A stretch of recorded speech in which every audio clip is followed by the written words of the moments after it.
Hi, and welcome to an introduction of basic camera photography. Today, we will quickly go over the exposure triangle as well as some practical demonstrations of the theory.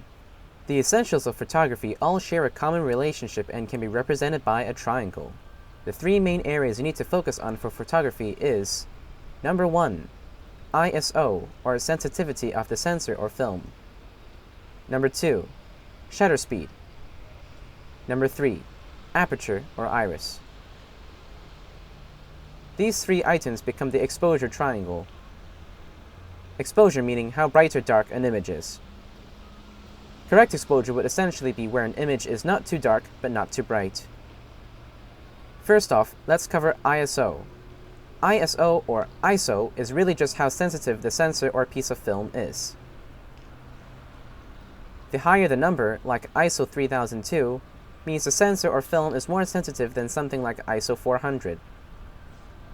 However, this can introduce something called noise in digital cameras or grain in film cameras.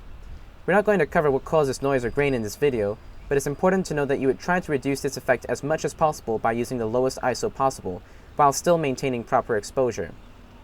We will cover how to do that in the next couple of segments. In photography, shutter speed means how long the camera shutter, the gate preventing light from hitting the sensor or film, is open. The longer the shutter speed, the more light can pass through. The shorter the shutter speed, the less light can pass through. This number is commonly expressed in seconds. Shutter speed can influence how blurry your picture looks. When something moves when you take a picture, they cause something called motion blur. You moving the camera while the shutter is open can also cause blurring. Therefore, the longer the shutter speed, the easier it is for your picture to be blurry. This is especially noticeable when you're shooting handheld and not on a tripod. The same is true on the opposite end, as a shorter shutter speed can lead to little to no motion blur. How much motion blur you want, as well as how much light you want on the sensor or film, influences your shutter speed choice. A good thing to remember is that the maximum shutter speed you can have before you start to have motion blur is 1 over your focal length, the number that ends with millimeters on your lens. We will now cover the aperture of your lens. Camera lenses have something called aperture. This refers to the iris inside the lens that can create a narrow or wide opening, which is represented as the f number. F number represents the size of the iris or aperture of the lens, a smaller number being more wide open, letting more light through. Vice versa with a higher f number, with it representing the lens being more closed down, letting less light pass through. The aperture also influences the depth of field.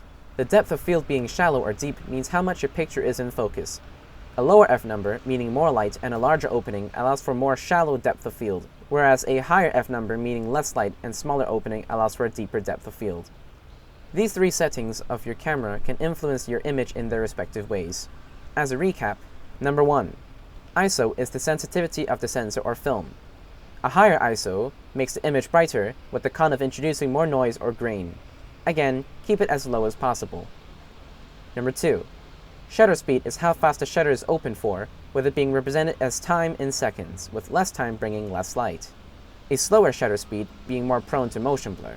Number 3, aperture is how wide the iris of the lens is, with a smaller f number representing a larger opening, meaning more light and a more shallow depth of field. Depending on the situation, you may choose to prioritize a certain setting. For example, when shooting sports, you may want to have a faster shutter speed to capture the moment and have less motion blur. Therefore, you will have less light. You may then choose to open up your aperture to allow for a brighter picture. This is why you would sometimes see a shallow depth of field in many sports pictures. Alas, you may still need to raise your ISO to compensate for the lack of light. Each shooting situation is different depending on the intended effect, so you can juggle the three parts of the exposure triangle to ensure your image is exposed properly and won't be too bright or too dim. I hope you learned something new today. See you next time. Remember to shoot RAW if your camera can allow.